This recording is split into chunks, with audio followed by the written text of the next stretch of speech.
Halo adik-adik, selamat pagi. Wah, senang hari ini Bu Nati bisa bertemu adik-adik melalui ibadah sekolah minggu hari ini. Bu Nati berharap kalian sehat dan sukacita di dalam mengikuti ibadah anak pada pagi hari ini. Sudah siap memuji Tuhan? Oke. Adik-adik yang terkasih, kita akan mengangkat satu pujian untuk Tuhan, yaitu Dari Terbit Matahari.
Nah, adik-adik, kalian sudah memuji nama Tuhan dengan sukacita. Kalian sudah merasakan berkat Tuhan yang luar biasa. Dan hari ini kita berkemenangan karena kita boleh mengikuti ibadah anak. Masih mau memuji nama Tuhan lagi? Pasti ya. Oke, mari kita angkat pujian, yaitu Ku menang bersama Yesus Tuhan.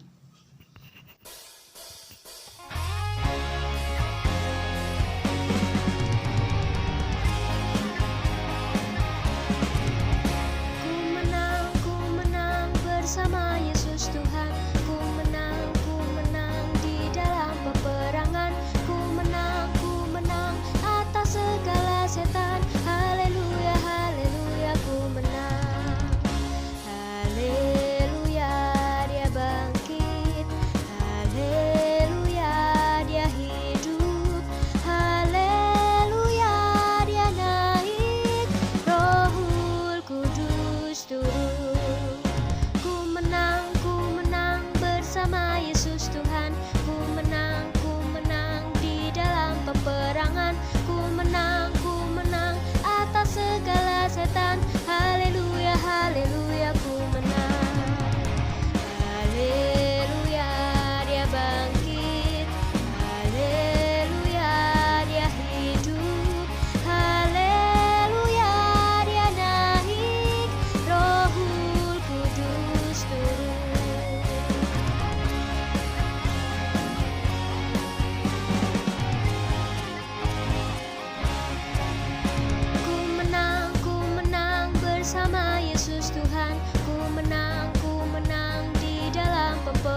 kita sudah memuji nama Tuhan.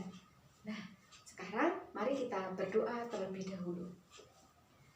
Selamat pagi Tuhan Yesus, terima kasih untuk hari ini. Kami sungguh bersyukur karena Tuhan sangat baik kepada kami.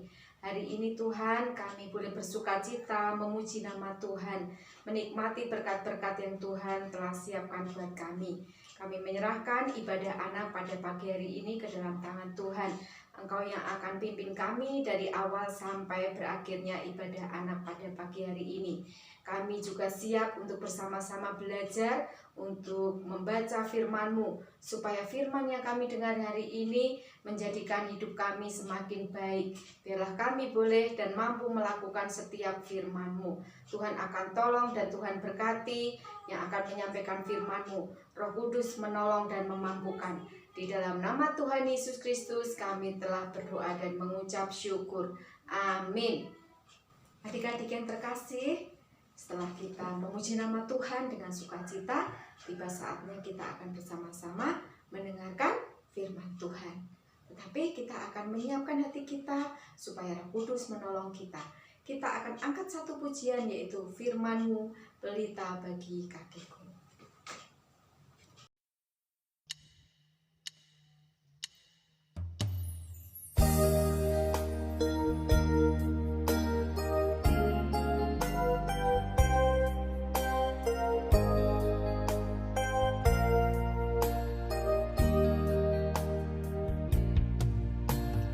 Firman-Mu, pelita bagi kakiku, terang bagi jalanku. Firman-Mu, pelita bagi kakiku, terang bagi jalanku. Waktu ku bimbang dan hilang jalanku, tetaplah Kau di sisiku, dan takkan ku takut asal Kau di dekatku, besertaku selamanya.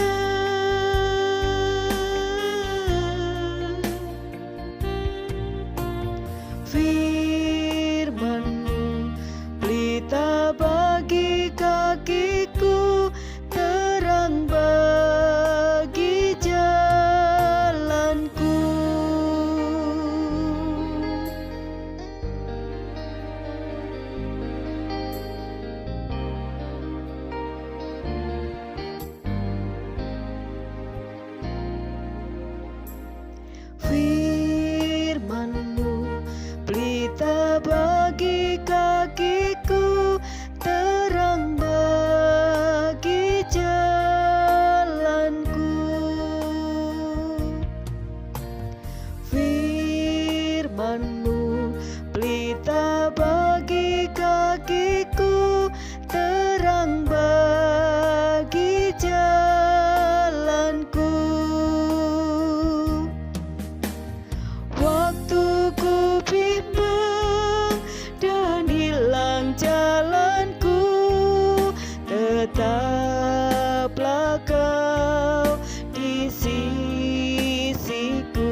Shalom adik-adik semua, selamat pagi. Puji Tuhan sekali ya kalau kita pada hari ini masih diperkenankan untuk berkumpul dan memuji nama Tuhan bersama-sama. Nah, sebelum kita mau mendalami firman Tuhan pada hari ini, kita mau sama-sama berdoa. Kak Krisya akan hantarkan, mari kita berdoa. Tuhan, kami mengucap syukur untuk segala berkat yang telah Engkau berikan pada tiap-tiap kami. Kami juga bersyukur Tuhan untuk semua berkat yang boleh kami nikmati tiap-tiap hari selama seminggu ini Tuhan. Sebentar kami mau mulai untuk membaca firman-Mu, untuk mempelajari firman-Mu, untuk mengerti firman-Mu, biar Engkau yang hadir di tengah-tengah kami, Engkau yang membantu kami Tuhan, sehingga kami Tuhan dapat mengerti apa yang Engkau mau Tuhan melalui firman yang akan kami baca Tuhan. Terima kasih Tuhan, kami serahkan ibadah anak kami pada hari ini dalam tangan kuasa-Mu. Kami sudah berdoa dan ucap syukur, haleluya, amin. Nah adik-adik, untuk melandasi ibadah anak kita pada hari ini, kita mau sama-sama buka dari Galatia 5 ayat 16 sampai 26. Disiapin yuk Alkitabnya, kita mau sama-sama baca dari Galatia 5 ayat 16 sampai 26. Kak Krisya akan bacakan untuk kita semua ya. Hidup menurut daging atau roh? Maksudku ialah, hiduplah oleh roh, maka kamu tidak akan menuruti keinginan daging. Sebab keinginan daging berlawanan dengan keinginan roh, dan keinginan roh berlawanan dengan keinginan daging. Karena keduanya bertentangan, sehingga kamu setiap kali tidak melakukan apa yang kamu kehendaki. Akan tetapi, jikalau kamu memberi dirimu dipimpin oleh roh, maka kamu tidak hidup di bawah hukum Taurat. Perbuatan daging telah nyata, yaitu percabulan, kecemaran, hawa nafsu, penyembahan berhala, sihir, perseteruan, perselisihan, iri hati, amarah, kepentingan diri sendiri, percideraan, roh pemecah, kedengkian, kemabuan, pesta pora dan sebagainya. Terhadap semuanya itu kuperingatkan kamu, seperti yang telah kubuat dahulu, bahwa barang siapa melakukan hal-hal yang demikian, ia tidak akan mendapat bagian dalam kerajaan Allah. Tetapi buah roh ialah kasih, sukacita, damai sejahtera, kesabaran, kemurahan, kebaikan, kesetiaan, kelemah lembutan, penguasaan diri. Tidak ada hukum yang menentang hal-hal itu. Barang siapa menjadi milik Kristus Yesus, ia telah menyalibkan daging dengan segala hawa nafsu dan keinginannya. Jikalau kita hidup oleh roh, baiklah hidup kita juga dipimpin oleh roh. Dan janganlah kita gila hormat, janganlah kita saling menantang dan saling mendeki. Nah adik-adik, firman Tuhan yang sudah tadi kita baca itu adalah tentang Paulus nih, yang mengingatkan jemaat Tuhan di Galatia untuk tidak menuruti keinginan daging. Nah, Kak, apa sih keinginan daging itu? Keinginan daging adalah segala sesuatu yang kita ingini sebagai manusia yang bertentangan dengan keinginan Roh Kudus. Misalnya nih, kayak tadi sudah kita baca di Galatia, ada percabulan, kecemaran, hawa nafsu, penyembahan berhala, kemabuan, pesta pora, roh pemecah, kedengkian, dan sihir. Nah, tapi nggak cuma berhenti di situ aja nih adik-adik. Ada juga nih banyak banget keinginan daging yang adik-adik bisa lakukan secara tidak sengaja. Contohnya tadi seperti yang sudah kita baca, ada perseteruan dan perselisihan. Misalnya adik-adik memusuhi teman-temannya adik-adik yang pernah berbuat salah nih sama adik-adik. Contohnya adik-adik lagi main petak umpet, terus tiba-tiba temannya adik-adik itu ngintip. Nah, terus adik-adik gara-gara marah nih, terus adik-adik memusuhi teman-temannya adik-adik. Nah, ini adalah keinginan dagingnya adik-adik nih, karena ini melanggar hukum kasih yang telah diajarkan Yesus Kristus untuk saling memaafkan. Yang kedua ada iri hati, yaitu ingin mengingini sesuatu yang menjadi milik orang lain. Misalnya adik-adik pengen mainannya temannya adik-adik yang lebih bagus nih, itu nggak boleh adik-adik karena itu iri hati. Yang ketiga adalah amarah. Nah, amarah yang dimaksud di sini adalah amarah yang meluap-luap adik-adik. Amarah yang meluap-luap itu kalau adik-adik marah sampai mukul-mukul barang, sampai ngelempar-lempar barang, itu sebenarnya nggak perlu dilakukan, tapi adik-adik lakukan karena adik-adik ingin memenuhi hawa nafsunya adik-adik untuk marah nih. Nah, selanjutnya ada kepentingan diri sendiri. Nah, kalau ini namanya egois nih adik-adik. Adik-adik melakukan segala sesuatu yang adik-adik inginkan tanpa memikirkan orang lain, sehingga akhirnya adik-adik meninggalkan kasih dan hak-hak orang-orang lain yang seharusnya didapatkan. Terus yang terakhir nih ada percideraan. Maksudnya adalah adik-adik sengaja melakukan segala sesuatu hal yang menyakiti orang lain. Misalnya kalau adik-adik mainan terus rebutan mainan terus mukul temannya adik-adik atau saudaranya adik-adik. Itu nggak boleh adik-adik karena itu sesuatu yang hanya memenuhi keinginan daging adik-adik aja. Nah, Adik-adik semua nih yang di sini yang dengerin Kak Kris dari tadi pasti tahu kan kalau segala sesuatu yang sudah Kak Kris sebutkan itu sebenarnya adalah hal yang nggak baik. Nah, Paulus itu dalam suratnya yang kita baca tadi sedang mengingatkan jemaat di Galatia untuk tidak melakukan hal-hal yang Kak Kris sebutkan di atas, karena perilaku itu mengikuti keinginan daging yang bertentangan dengan keinginan Roh Kudus nih.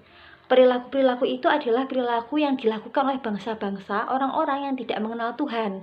Nah, adik-adik kan dari kemarin sudah ikut balas, sudah ikut sekolah minggu nih setiap minggu, berarti adik-adik percaya dong sama Tuhan Yesus.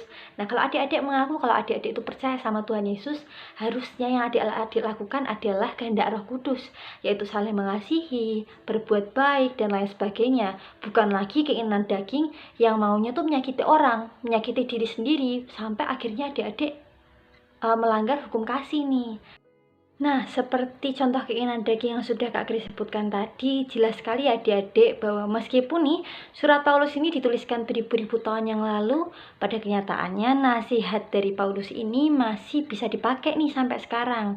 Adik-adik bisa menerapkan semua perintahnya yang Tuhan berikan di dalam Alkitab ke kehidupannya adik-adik sekarang. Begitu juga dengan Kristus dan firman-Nya. Meskipun sudah lewat beribu-ribu tahun yang lalu adik-adik, kita sebagai anak Tuhan tetap butuh yang namanya firman Tuhan untuk menjadi anak-anak Tuhan yang baik. Nah, melalui firman Tuhan yang sudah kita baca dan renungkan pada hari ini, Kak Grace nih mau mengajak adik-adik untuk mau terus-menerus dengar-dengaran dengan Tuhan ya. Lakukan kehendak Roh Kudus dan jangan ikuti keinginan daging. Hayo, yang masih suka mukul temennya, yang masih suka mencontek, yang masih suka intip-intip perutnya temennya yang cewek, harus berhenti ya. Karena adik-adik sudah mengenal Kristus, jadi keinginan daging harus dilupakan. Segini aja firman yang kita bisa renungkan hari ini. Kak Grace akan tutup ibadah kita dengan doa. Mari kita berdoa. Tuhan, kami mengucap syukur untuk segala berkat yang boleh Engkau berikan pada tiap-tiap kami pada ibadah anak pada hari ini. Biar Engkau memberkati kami Tuhan, tiap-tiap kami, sehingga kami Tuhan dapat mengerti firman-Mu yang Engkau berikan pada kami pada hari ini. Dan kami Tuhan dapat menerapkan firman-Mu dalam kehidupan sehari-hari kami Tuhan. Kami mau berdoa untuk teman-teman kami, anak-anak sekolah minggu yang mungkin masih kesulitan Tuhan untuk dapat bergabung atau sedang mengalami pergumulan di rumah Tuhan. Biar Engkau memberkati mereka Tuhan, sehingga mereka Tuhan dapat menyelesaikan pergumulannya dengan baik dan kembali memuji memuliakan nama-Mu dengan baik juga Tuhan bersama-sama teman-teman yang lainnya Tuhan. Sebentar kami juga mau berdoa Tuhan untuk teman-teman kami, anak-anak sekolah minggu Tuhan, dalam studinya, dalam kegiatannya sehari-hari, agar apapun yang mereka lakukan Tuhan dapat berkenan di hadapan-Mu. Terima kasih Tuhan, kami serahkan doa dan permohonan kami dalam tangan kuasa-Mu. Kami sudah berdoa dan bersyukur, haleluya, amin.